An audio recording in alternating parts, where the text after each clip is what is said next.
नाथ संप्रदाय के इतिहास में अनेक सिद्ध हुए, लेकिन एक नाम ऐसा है जिसके चारों ओर रहस्य ही रहस्य है। एक योगी जो कभी वृद्ध नहीं हुआ, जिसे लाखों श्रद्धालु भगवान कार्तिकेय का अवतार मानते हैं, जिसके विषय में कहा जाता है कि उसने ऐसी सिद्धियां प्राप्त की जिन्हें साधारण योगी कल्पना भी नहीं कर सकते, और जिसकी कथा में स्वयं गुरु गोरखनाथ के साथ टकराव की कहानियां सुनाई जाती हैं।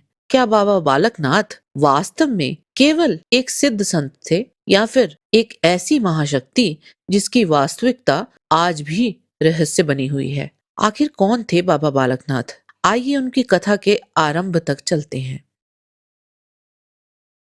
लोक परंपराओं के अनुसार कलयुग में बाबा बालकनाथ का जन्म गुजरात के काठियावाड़ क्षेत्र में हुआ। उनके पिता का नाम विष्णु वैश्य और माता का नाम लक्ष्मी बताया जाता है। बालक का नाम रखा गया देव। जहाँ सामान्य बालक खेल कूद और मित्रों में व्यस्त रहते हैं, वहीं उनका मन एकांत और ध्यान की ओर आकर्षित होता था। देव का वैराग्य दिन प्रतिदिन बढ़ता ही जा रहा था। उनका अधिकांश समय भजन, ध्यान और आध्यात्मिक चिंतन में बीतने लगा, और फिर एक दिन उन्होंने घर छोड़ने का निर्णय लिया और साधना पथ पर निकल पड़े।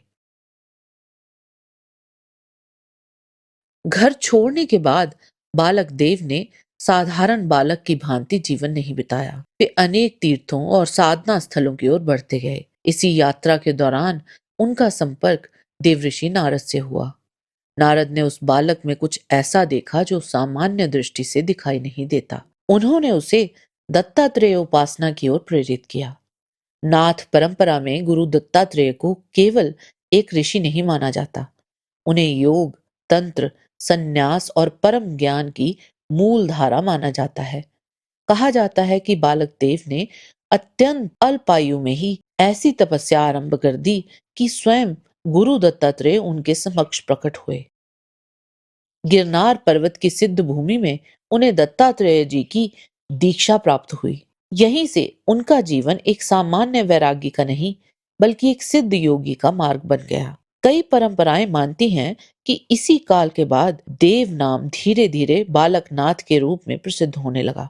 दीक्षा के पश्चात उन्होंने भारत के अनेक तीर्थों की यात्रा की, उत्तर के हिमालय से लेकर पश्चिम के तीर्थों तक। यात्राओं के बाद बाबा बालकनाथ हिमालय की तलहटी में स्थित उस क्षेत्र में पहुंचे जिसे आज शाहतलाई के नाम से जाना जाता है। यही उनकी भेंट माता रत्नों से हुई। बाबा ने उनसे आश्रय मांगा और बदले में कहा कि वे उनकी गायों की देखभाल करेंगे। कहा जाता है कि बाबा ने एक वृक्ष के नीचे अपनी धूनी स्थापित की। दिन में वे गायों के साथ जंगलों और पहाड़ियों में चले जाते और शेष समय साधना में व्यतीत करते। बाहरी दृष्टि से सब कुछ अत्यंत सामान्य दिखाई देता था, लेकिन स्थानीय लोगों को धीरे धीरे ये अनुभव होने लगा कि ये कोई साधारण बालक नहीं है। जहां वह रहता था वहां अजीब प्रकार की शांति अनुभव होती थी। कई लोगों ने उसे लंबे समय तक ध्यानावस्था में देखा था। इसी अवधि से जुड़ी एक प्रसिद्ध मान्यता और भी है। बाबा बालकनाथ को पौनाहारी कहा जाता है, अर्थात ऐसा योगी जो सामान्य भोजन पर निर्भर नहीं रहता। लोक कथाओं के अनुसार माता रत्नो प्रतिदिन उनके लिए रोटी और लस्सी रख देती थीं, लेकिन बाबा उन्हें ग्रहण नहीं करते थे। वर्षों तक ऐसा चलता रहा। समय के साथ बाबा बालकनाथ की ख्याति दूर दूर तक फैलने लगी। उनकी प्रसिद्धि केवल सामान्य लोगों तक सीमित नहीं रही। नाथ संप्रदाय के सबसे महान योगियों में गिने जाने वाले गुरु गोरखनाथ तक भी उनके विषय में चर्चाएं पहुंच चुकी थी। महायोगी गोरखनाथ का ध्यान जब शाह तलाई में साधना कर रहे एक बालक योगी की ओर गया, तो उनका वहां पहुंचना स्वाभाविक था। गुरु गोरखनाथ अपने अनेक शिष्यों के साथ बाबा बालकनाथ से मिलने आए। उन्होंने बालकनाथ की साधना, तप शक्ति और वैराग्य को देखा और समझ लिया कि उनके सामने कोई साधारण साधक नहीं बैठा है। नाथ संप्रदाय में दीक्षा की एक विशेष परंपरा रही है, कनफटा दीक्षा। इस दीक्षा में साधक के कान विशेष विधि से छेदे जाते हैं और बड़े कुंडल धारण कराए जाते हैं। कहा जाता है कि गुरु गोरखनाथ ने बाबा बालकनाथ से यही दीक्षा ग्रहण करने का आग्रह किया, लेकिन बाबा बालकनाथ ने विनम्रता से ये प्रस्ताव अस्वीकार कर दिया। ऐसे योगी जिनके आदेश को अस्वीकार करने का साहस बहुत कम लोग कर सकते थे। फिर भी बाबा बालकनाथ अपने निर्णय पर अडिग रहे। कारण क्या था कि वे पहले ही गुरु दत्तात्रेय से दीक्षित हो चुके थे। उनका योग मार्ग निर्धारित हो चुका था। वे किसी संप्रदाय की सीमाओं में बंधना नहीं चाहते थे। उनके लिए साधना किसी पहचान से बड़ी थी। इसके बाद क्या हुआ? यहीं से कथा के अलग अलग संस्करण मिलते हैं। कुछ लोक कथाएं कहती हैं कि दोनों सिद्धों के बीच योग बल की परीक्षा हुई। कुछ कथाएं इसे सिद्धियों के संघर्ष के रूप में प्रस्तुत करती हैं, जबकि नाथ परंपरा के कई विद्वान इसे प्रतीकात्मक मतभेद मानते हैं। बाबा बालकनाथ को कनफटा दीक्षा लेने के लिए बाध्य नहीं किया गया। वे अपने मार्ग पर चलते रहे और नाथ संप्रदाय ने भी उन्हें एक स्वतंत्र सिद्ध के रूप में स्वीकार कर लिया। यही कारण है कि आज भी बाबा बालकनाथ का स्थान विशिष्ट माना जाता है। अब यहाँ एक प्रश्न उठता है, क्या इसका अर्थ ये है कि बाबा बालकनाथ गोरखनाथ से अधिक शक्तिशाली थे? सत्य ये है कि परंपराएं ऐसा सीधा दावा नहीं करती, क्योंकि दोनों की भूमिकाएं अलग थी। गोरखनाथ एक संपूर्ण योग परंपरा के निर्माता और विस्तारक थे, जबकि बाबा बालकनाथ की पहचान एक ऐसे सिद्ध योगी की थी जिसने व्यक्तिगत तपस्या और आध्यात्मिक शक्ति के माध्यम से अपना स्थान बनाया। लेकिन एक तथ्य अवश्य उल्लेखनीय है, इतने प्रभावशाली महायोगी के सामने अपने निर्णय पर अडिग रहना और अंततः उसी निर्णय को बनाए रखना स्वयं में असाधारण घटना थी।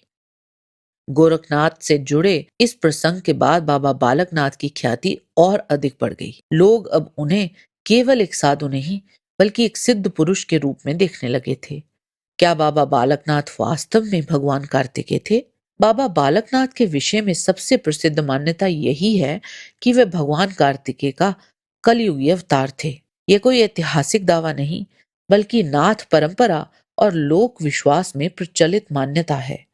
कथा के अनुसार भगवान कार्तिकेय केवल देवताओं के सेनापति नहीं थे, बल्कि महान योगी भी थे। तपस्या, ब्रह्मचर्य और आत्म संयम उनके व्यक्तित्व की सबसे बड़ी, सबसे प्रमुख विशेषताएं मानी जाती हैं। यही कारण है कि बाबा बालकनाथ के जीवन में भी यही गुण बार बार दिखाई देते हैं। उनका बाल स्वरूप, उनका वैराग्य और उनका आजीवन ब्रह्मचर्य। कुछ परंपराएं तो यहाँ तक कहती हैं कि युगों पूर्व कार्तिकेय ने पुनः पृथ्वी पर अवतरित होने का संकल्प लिया था और कलयुग में वही आत्मा बाबा बालकनाथ के रूप में प्रकट हुई। क्या बाबा बालकनाथ कभी वृद्ध नहीं हुए? उनकी सिद्धियां और सबसे बड़े चमत्कार। लोक मान्यताओं के अनुसार बाबा बालकनाथ ने इतनी कम आयु में सिद्धि प्राप्त कर ली थी कि उनका स्वरूप उसी अवस्था में स्थिर हो गया। कई कथाएं कहती हैं कि स्वयं भगवान शिव ने उन्हें वरदान दिया था कि वे कलयुग में सदैव बाल रूप में पूजे जाएंगे। केवल बाल रूप ही उनकी पहचान नहीं बना, उनसे जुड़े अनेक चमत्कार भी लोक परंपराओं का हिस्सा बन गए।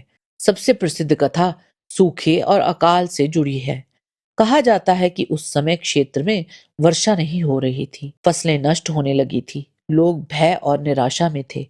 तब बाबा बालकनाथ ने अपनी तप शक्ति से वर्षा कराई और क्षेत्र को अकाल से बचाया। ऐसी कथाओं की ऐतिहासिक पुष्टि करना कठिन है, लेकिन स्थानीय परंपराओं में इन्हें आज भी श्रद्धा के साथ सुनाया जाता है। देवत सिद्ध की गुफा और बाबा बालकनाथ का अंतिम धाम। शाहतलाई में वर्षों तक साधना करने के बाद बाबा बालकनाथ ने उस स्थान को छोड़ दिया।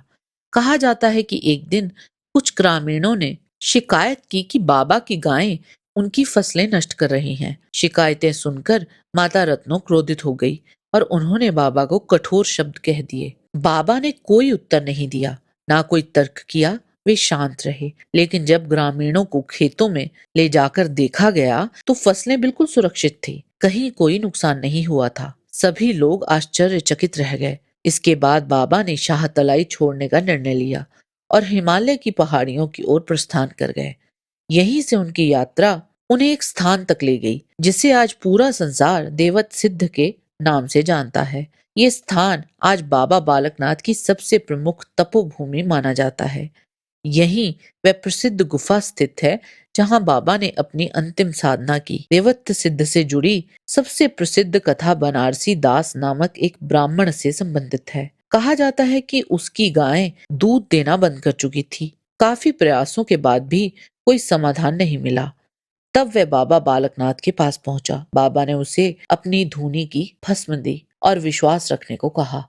कुछ समय बाद उनकी गायें पुनः दूध देने लगी। ये घटना पूरे क्षेत्र में फैल गई। लोग दूर दूर से बाबा के दर्शन के लिए आने लगे और धीरे धीरे देवत्व सिद्ध एक प्रमुख तीर्थ बन गया। लाखों श्रद्धालु मानते हैं कि बाबा आज भी सूक्ष्म रूप में इसी स्थान पर विद्यमान है। अर्थात उन्होंने संसार को छोड़ा नहीं, बल्कि केवल अपना दृश्य स्वरूप छिपा लिया है। कहा जाता है कि यही वह स्थान है जहां बाबा ने अपनी उच्चतम साधनाएं पूर्ण की। यहीं उनकी धुनी प्रज्वलित हुई और यहीं से उनके आशीर्वाद की परंपरा आगे बढ़ी। उनके प्रसाद में रोट चढ़ाने की परंपरा है और उनके भक्त उन्हें एक सिद्ध योगी के साथ साथ भगवान कार्तिकेय का अवतार भी मानते हैं। जय बाबा बालकनाथ। आज के वीडियो में बस इतना ही। आशा करते हैं कि आपको हमारा ये वीडियो पसंद आया होगा। कृपया इसे लाइक और शेयर अवश्य करें। किसी भी प्रकार की त्रुटि के लिए आप सबसे क्षमा याचना करते हुए आपसे निवेदन है कि प्रेम पूर्वक परम पिता परमात्मा को मन में धारण करें और बोलें, वैदिक सनातन धर्म की सदा ही जय।